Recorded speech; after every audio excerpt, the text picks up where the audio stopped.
At Christmas dinner, right after my father said, "Nobody needs your money or you," something inside me went silent in a way it never had before. Lindsay laughed like it was a joke she'd been saving for years. Tyler smirked, already planning the next thing he'd take from me. My mother didn't even look up because she'd known that line was coming. What none of them realized was that I already knew about the hidden transactions they'd set up behind my back. I already knew someone had tried opening a loan using my name. And I already knew the truth. Mrs. Henderson told me that my family had been lying to me since I was 18. But what they didn't know was that, before I go any further, tell me where you're watching from. And hit like and subscribe if you've ever been betrayed by family, because what happened next proved that sometimes the people who claim to love you the most are the ones who cut the deepest. Now, let me take you back to where this really started. I didn't always understand the way my family worked. When you grow up inside something, it feels normal even when it's quietly killing parts of you. Back then, I thought silence was the currency of love, and usefulness was the price of belonging. I learned both lessons early. My first memory of feeling invisible is stupidly small. I was 8. Lindsay was 5. We sat at the Sullivan dinner table lasagna night, the one meal my mom never managed to burn. The kitchen smelled like garlic and canned tomato sauce, the kind that stuck to the air for hours.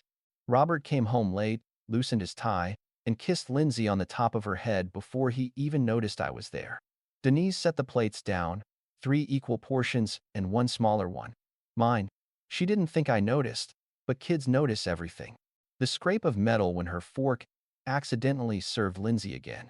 The way she didn't ask if I wanted more. I didn't say anything. I just pushed the noodles around my plate and swallowed the ache along with the food. I didn't know it then, but that tiny moment would echo through everything that came after. By middle school, I had already become the family's built-in fixer. If Lindsay lost her backpack, I found it.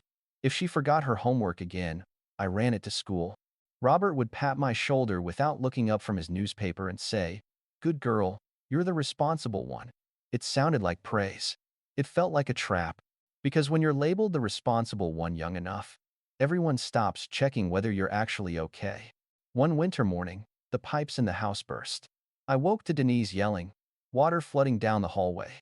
Lindsay screamed and climbed onto a chair. I waded through the cold water and found the shutoff valve under the sink, hands numb, teeth chattering. Robert came out minutes later, annoyed, not grateful. "You should have woken me," he snapped. I was 12. He didn't ask if I was freezing. He asked why I hadn't acted faster. I swallowed that too. Grandma Nora was the only softness in that house. She lived in a tiny place a few blocks away, her kitchen smelling like peppermint tea, old books, and the faint powder she used on her wrists.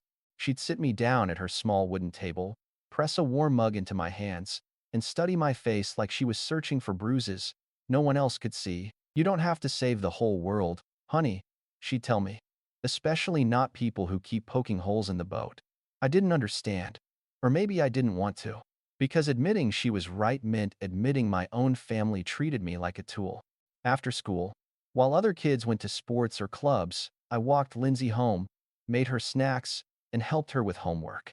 Denise would come in later with a shopping bag and a sigh, like she'd spent the day running a marathon instead of browsing clearance racks. "You're a big help," she'd say. Always that phrase, as if my existence had been whittled down to service. I didn't know it then, but every chore they handed me was reshaping me into someone who only mattered when I was useful. Things shifted when I hit high school. I started studying harder, working part-time, mapping out a future where I didn't have to depend on anyone. Lindsay drifted the other way: detentions, skipped classes, sudden tears over boys, screaming matches that always ended with Denise holding her and me cleaning up whatever she threw. I once overheard Denise whisper to a neighbor, "Lindsay's sensitive. Ava's the tough one." I wanted to laugh. Toughness wasn't something I was born with. It was something they carved into me every time they put Lindsay first. Then came the night of the car accident. Lindsay had just gotten her license. She begged me to let her borrow my beat-up sedan, promising she'd only be gone an hour. She was gone 5. I found her crying in a parking lot, beside a dented passenger door and a cracked mirror. She begged me not to tell our parents. "Please, Ava. You know how Dad gets." I was 19, juggling classes and 2 part-time jobs, but I took the blame anyway. Paid for the repairs. Worked extra shifts at the diner until my fingers hurt from carrying trays. I swallowed that too. All of it. Years later, long before I realized how much they'd taken from me, Grandma Nora died. Her funeral was quiet. Too quiet. Lindsay cried loudly and dramatically, soaking up the attention. Denise dabbed her eyes delicately. Robert checked his watch twice. I stood there feeling like the last real piece of kindness in my life had been lowered into the ground. After everyone left, I slipped the key to Grandma's house into my pocket. I don't know why. Maybe because some part of me knew I would need a refuge someday. I didn't know it then, but that key would become the first step toward my revenge. College was supposed to be my escape, but even distance couldn't cut the invisible cord my family tied around my throat. I went to a state university 2 hours away, close enough for them to reach me, far enough that I thought I could breathe. I was wrong. Every Sunday, Denise called with a new crisis. Lindsay needed textbooks. The electric bill was late. Robert's back hurt, so I should come home and mow the lawn. They phrased every request like a duty, like supporting them was part of my tuition. I told myself it was temporary. Temporary things can last years when guilt is the rope pulling you back. One night during sophomore year, I came home to visit. I just finished a brutal week of exams and double shifts at a cafe. Lindsay met me at the door, eyes red, waving a shut-off notice from the utility company. "They're cutting the power tomorrow," she cried. "Mom said you'd take care of it." Denise stood behind her, arms crossed like a judge waiting for a confession. "Your sister is in a fragile place," she explained. "You know she can't handle stress." I opened my wallet even though I barely had enough for groceries. I lived off instant noodles for a week, but the lights at the Sullivan house stayed on. I didn't know it then, but every bill I paid taught them one dangerous lesson. I would always bend. When I graduated, Robert didn't even show up. He texted me later saying, "I had a long day. No congratulations. No pride." The only person who seemed genuinely happy for me was Zoe Harper, the one friend who saw through the polished mask I wore. She hugged me tight and whispered, "You deserve more than them, Ava." I smiled, but some part of me didn't believe it. My first real job opened a new chapter, one filled with early promotions, long hours, and the hopeful belief that if I worked hard enough, I could finally build a life on my own terms. But success made things worse. My family saw paychecks, not progress. Denise called more often. Lindsay's financial emergencies multiplied. Tyler slithered into the picture soon after, charming at first, then slowly leeching off every crack he found. The first time he borrowed money, it was small. "Just gas," he said with a smile too rehearsed. I didn't think much of it. The second time, Lindsay called me crying because Tyler accidentally overdrafted her account while buying car parts. I covered that too. When I hesitated months later, Tyler smirked and said, "Come on, Ava. It's not like you're broke." That was the moment I realized he'd never seen me as a person, just a credit line with legs. I swallowed that insult the same way I swallowed all the others. The real crack started the week I found the unauthorized payments. I was checking my banking app late one night, half asleep, when I noticed a recurring bill for a streaming service I didn't use. Then another auto payment. And another. Small amounts, but steady. My stomach dropped. I scrolled through old emails, old passwords, old forgotten login notifications. And then I saw it, the metadata showed the device had been registered at the Sullivan house. Months earlier, I confronted Denise gently, more confused than angry. Her voice tightened. "Maybe you set it up and forgot." Lindsay chimed in from the background. "Why are you so dramatic all the time?" Tyler laughed. Laughed. That sound lit a fire in my chest I didn't know I had. I hung up before I said something I couldn't take back.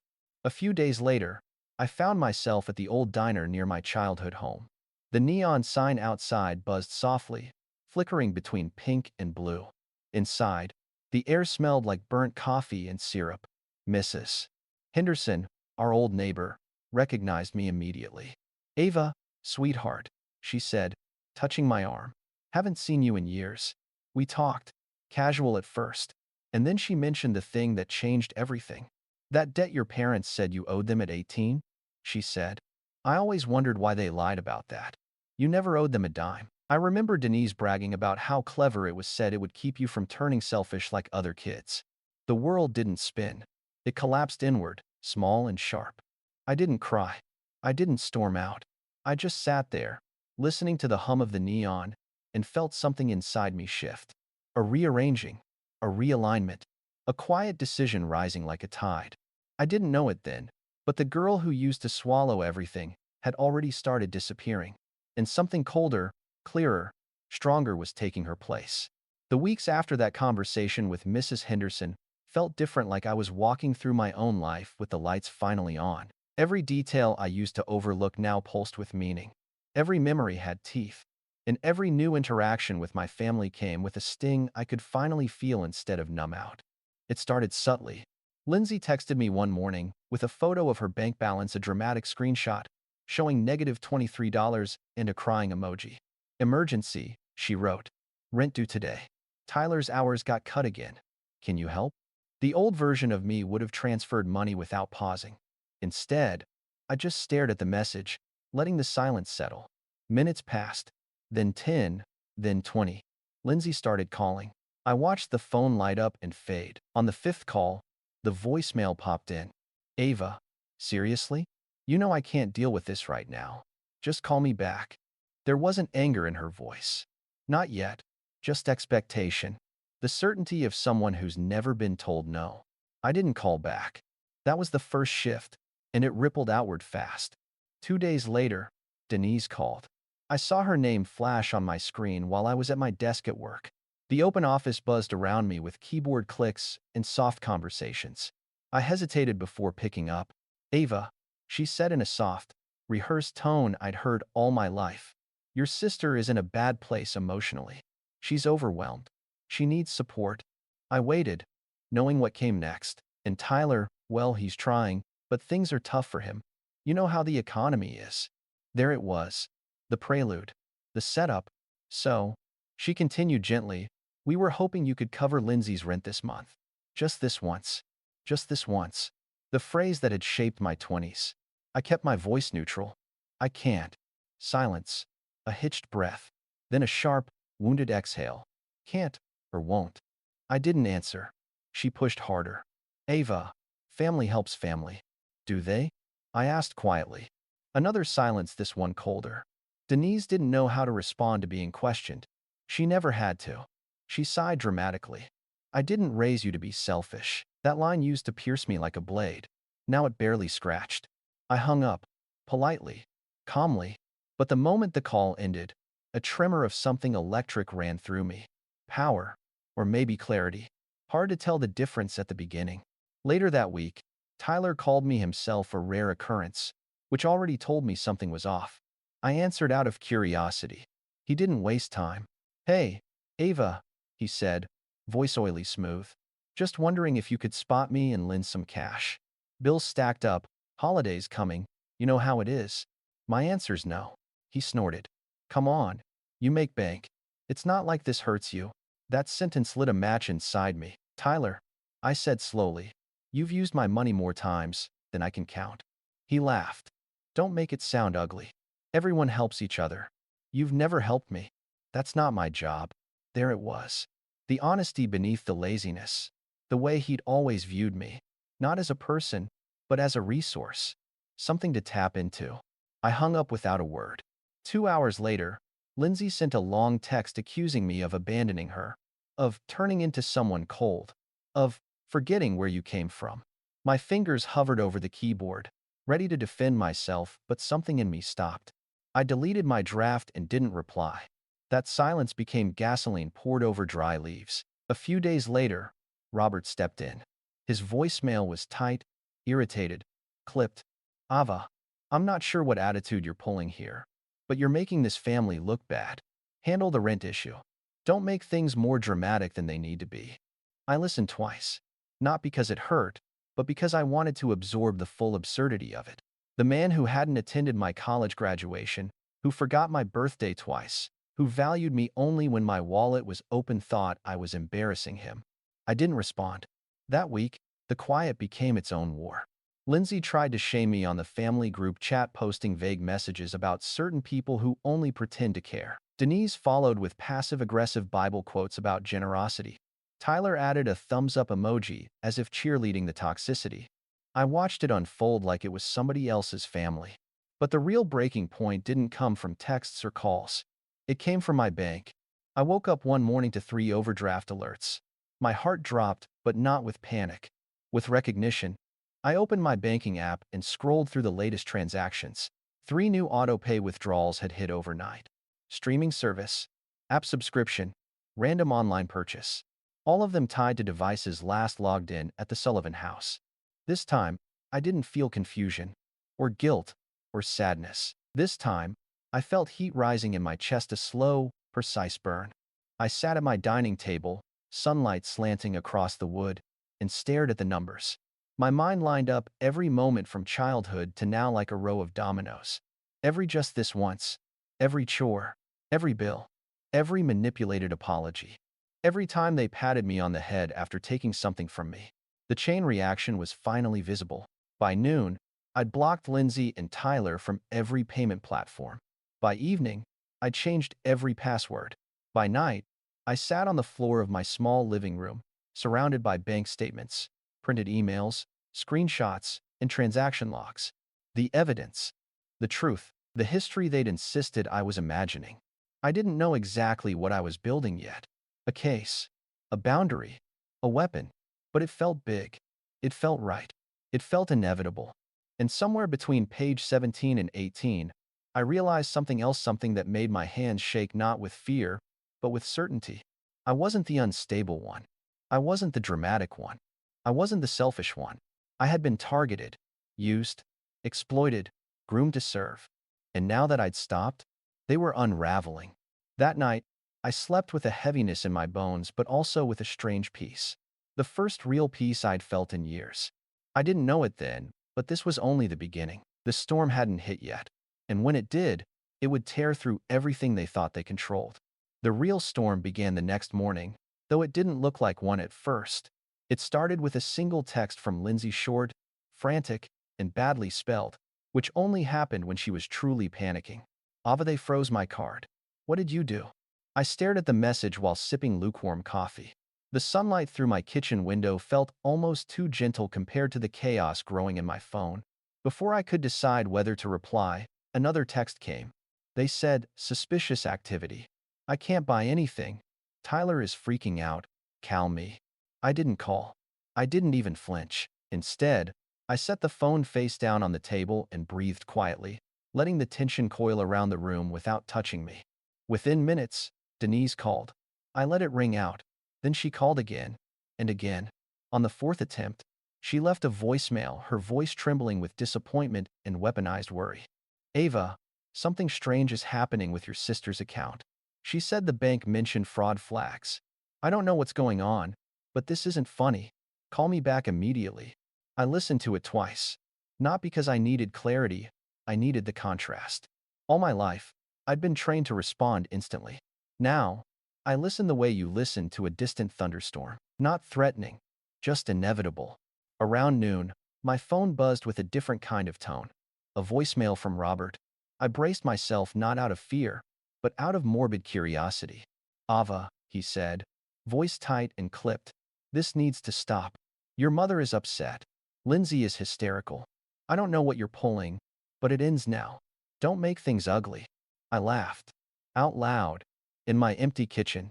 The same man who never noticed when I was drowning suddenly felt the urgency when the tide touched his shoes. But the message that truly shifted everything came that evening. Tyler. He didn't bother with greetings. What the hell, Ava? He snapped. The bank is freezing transactions. Lindsay's card isn't working. Mine got flagged too. You're messing with stuff you don't understand. My bank doesn't manage your finances, I said calmly. Bullshit, he barked. You did something. Lindsay said you cut her off. Now everything's falling apart. Fix it. Not my job, I replied. There was a moment of silent shock, confusion, ego colliding with reality. You think you're better than us? He spat. No, I said. I just think I'm done. He cursed at me until his voice cracked. I hung up mid-sentence. That night, they didn't just call. They swarmed. Group chat messages, missed calls from unknown numbers, even a message from one of Lindsay's friends accusing me of abandoning family. It was almost comedic how fast their narrative turned me into the villain when the money stopped flowing. But all of that was background noise compared to what happened 3 days later. The email from my bank arrived at 6:43 a.m. A fraud alert, but not on Lindsay's account. On mine. Someone had attempted to access my information through an online portal. Someone had tried to authorize a small loan. Someone had used my identity. My breath hitched, but not in panic. In grim confirmation, I scrolled through the details. Device location, Sullivan residence, timestamp, 1:12 a.m. Who was awake at that hour? Lindsay. Maybe Tyler. But the signature access pattern? The browser type? It matched Lindsay's previous login logs. A cold wave rolled through me. But beneath it was something hotter, rage sharpened into precision. I called the bank to freeze all external access. Then I made another call. Marcus Lee picked up on the second ring. Ava? I'm ready, I said. His voice was calm. Come to my office today. Bring everything. 3 hours later, I sat across from him in a small glass-walled conference room downtown. My documents were spread out like battlefield maps. Marcus reviewed them slowly, page by page, asking clear, steady questions. Dates, amounts, patterns, intent. When we finished, he exhaled. Ava, this isn't just family overstepping. This is exploitation. I know. And some of these charges, he pointed to a cluster of transactions. These are criminal-level unauthorized withdrawals. I know, I repeated. He studied me, as if trying to decide whether I understood the gravity. Once we file this, it stops being a family matter. That's the point, I said. He nodded once. I'll draft everything. You'll need to sign and submit supporting documents. After that, the financial crimes unit takes over. The moment I signed my name, something inside me locked into place. A gear old and rusted finally turning with purpose. When I left the office, the air outside felt sharper, like winter had climbed directly under my coat. But I wasn't cold. I was clear. The investigation didn't take long to trigger signs. Lindsay texted me, "Why is the bank asking about transactions from last year?" Then, Ava answered me. "I'm serious." Denise called more. Robert left another voicemail, trying to sound calm and failing. We need to have a conversation as a family. Funny how the word family only showed up when they needed something. The escalation hit its peak 10 days later. I was in my apartment when I heard a frantic knock. I looked through the peephole. Lindsay. I didn't open the door. I let her voice seep through the wood, cracked and furious. What did you do? The bank is investigating us. Tyler's paycheck got held. Dad is losing it. Answer me.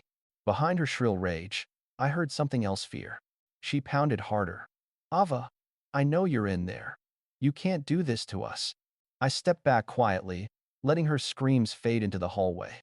Her footsteps eventually retreated, stomping angrily down the stairs.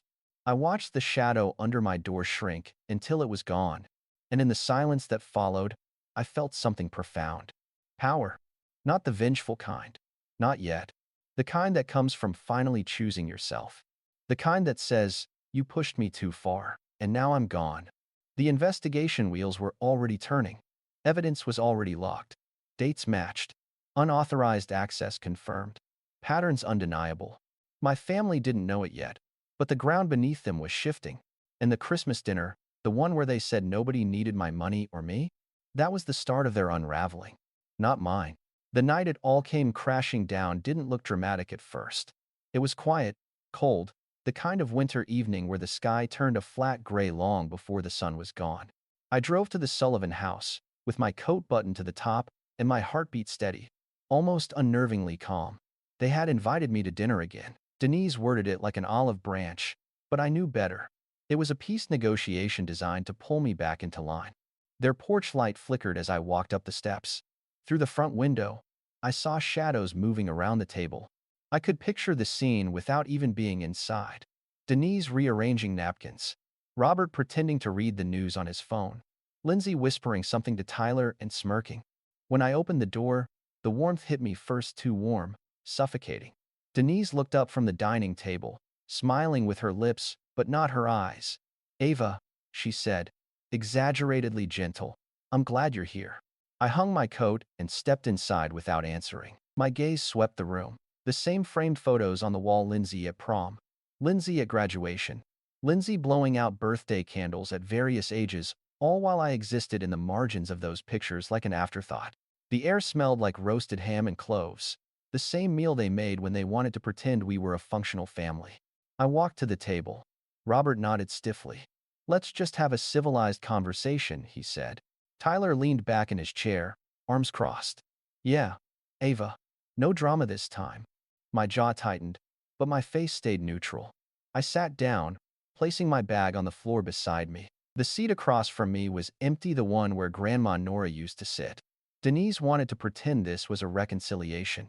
I wanted to remember the last person who truly saw me. Lindsay wasted no time. You've been acting insane, she said, stabbing a piece of ham. The bank thinks we're criminals. Tyler's account keeps getting flagged.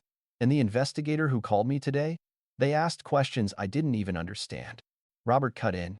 Whatever you told them, you need to fix it. This has gone far enough. I folded my napkin slowly. I didn't tell them anything that wasn't true. Denise's eyes narrowed. Ava, don't play games. I'm not, I replied. The air tightened like a pulled thread. Tyler scoffed. You think you're some kind of hero? Reporting your own family? Over what? A few payments? Some glitches? You're seriously sick. I glanced at him. You used my card without permission. His smirk twitched. Oh, please. Lindsay said you offered. I didn't. Denise slammed her fork down lightly, the metal ringing against the plate. This is ridiculous. We didn't raise you to be vindictive. I stared at her for a long second. You didn't raise me at all. Her mouth opened, but before she could answer, 3 loud knocks rattled the front door. The whole table froze. Another knock. Firm. Measured. Robert stood slowly. Who is that? He muttered, already annoyed. But I knew. I knew the sound of inevitability. Dad, Lindsay whispered, eyes wide. Don't open it. He ignored her and walked to the foyer. The door creaked open. Cold air rushed in. I didn't move. I listened. Good evening, sir, a voice said, calm, professional. Financial Crimes Unit. We're looking for Lindsay Sullivan and Tyler Grant, as well as Robert and Denise Sullivan. The dining room vibrated with silence. Denise stood up abruptly, napkin falling from her lap. There must be a mistake, she said loudly, her voice trembling. The investigators stepped inside, 2 of them, a man and a woman. Badges visible. The woman held a folder thick with documents I recognized. My documents. There's no mistake, she said. We've opened an active investigation into allegations of financial exploitation and unauthorized access to protected accounts. We need to ask each of you some questions. Tyler shot to his feet. This is insane. We didn't do anything. The male investigator looked at him evenly. Sir, please take a seat. We'll begin shortly. Robert looked between me and the investigators, his face twisting into something ugly. Ava, he hissed. What did you do? I met his stare without blinking. I told the truth. Denise reached toward me, frantic. Ava, please tell them we're family. Tell them this is just a misunderstanding. I stood slowly, hands steady, voice quiet. You told me nobody needed my money, or me. That was Denise swallowed. We were upset. We didn't mean. Yes, I said, cutting through her panic. You did. The woman investigator flipped open the folder and began reading aloud. Over the past 3 years, we've identified recurring unauthorized transactions originating from Miss Sullivan's accounts, including auto-pay setups conducted on devices registered at this residence. Lindsay's face drained. Wait, no. I didn't set anything up. The woman continued. Additionally, there is evidence of identity misuse related to an attempted loan application made using Miss Sullivan's personal information. Tyler snapped his head toward Lindsay. What did you do? Her eyes filled with panic. It wasn't just me, Mom said. Lindsay, Denise shouted, voice cracking. That single word held guilt, held truth. And the investigators caught it instantly. The male investigator turned to her. Ma'am, we'll need you to clarify your involvement. Robert lost it then. This is absurd. You can't storm in here and interrogate us like criminals. We can, the woman said calmly. And we will. I picked up my bag. Denise reached for my arm. Ava, don't leave. Stay, please. We can fix this. I pulled away. You're right. It does need fixing, but not by me. Robert's voice boomed behind me. If you walk out that door, don't come back.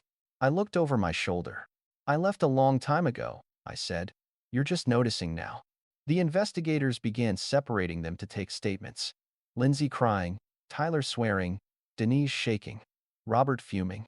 The family that once demanded my silence was suddenly drowning in its own noise. I stepped outside. The cold hit my face like fresh air after years underwater. Behind me, the door stayed open, and I could still hear them voices layered with fear, anger, disbelief. For the first time in my life, their chaos wasn't mine to fix. I walked to my car, and I didn't look back. The days after the investigation felt strangely quiet, like someone had pressed a mute button on the whole world. No yelling, no guilt-laced voicemails, no emergencies disguised as love. My apartment finally sounded like what it always should have been mine. I spent the first morning just sitting by the window, watching pale winter sunlight stretch across the floor. I breathed in the silence, letting it settle around me like a blanket. It wasn't empty. It wasn't lonely. It was peaceful in a way I'd never known growing up. My phone buzzed occasionally, but I didn't check it. I knew the pattern by now. Lindsay would start with accusations, then switch to pleading. Denise would craft paragraphs that sounded like apologies, but were really just fear painted as remorse. Robert would stay silent until something directly affected him, then he'd erupt. Tyler, well, Tyler always went straight to threats. But that afternoon, I finally opened my email. One new message stood out immediately. Marcus Lee. I clicked it. Ava, the Financial Crimes Unit, has confirmed sufficient evidence to proceed. Frozen accounts will remain under hold until the review is completed. Additionally, the identity misuse flag has been traced to your sister's device. There is also indication your mother was aware of this prior to the investigation. I read it twice. The words didn't sting. They didn't burn. They simply settled, like dust finally landing after years of floating in the air. I leaned back and closed my eyes. Lindsay using my information wasn't surprising, but Denise knowing and staying silent? That was the kind of truth that could have shattered me once. But now it only clarified the shape of the distance I needed. I typed a short reply. Thank you. Please keep me updated. No drama. No long explanations. Just closure slipping quietly into place. That evening, I packed a suitcase. Just the essentials: clothes, documents, the key to Grandma Nora's old kitchen tucked into the front pocket. I'd already accepted a transfer offer with my company 2 states away. Fresh start. Clean slate. New ground untainted by old expectations. When I zipped the bag shut, my phone lit up again. A message from an unknown number. They're panicking. You did the right thing. Zoe? I smiled a small, tired, genuine smile. I looked around my little apartment one last time, the walls glowing gold under the lamp. For the first time, the silence didn't feel like something stolen. It felt like something earned. They thought they had broken me, but really, they had just handed me the one weapon I needed. My freedom. If you've ever carried the weight of a family that only noticed you when they needed something, you're not alone. I spent years believing silence was love and sacrifice was loyalty until the truth finally cracked open. If any part of my story felt familiar, tell me your experience in the comments. I read every single one. And if you've ever felt like the outsider in your own home, hit subscribe. There are more stories coming, and trust me, this one isn't over.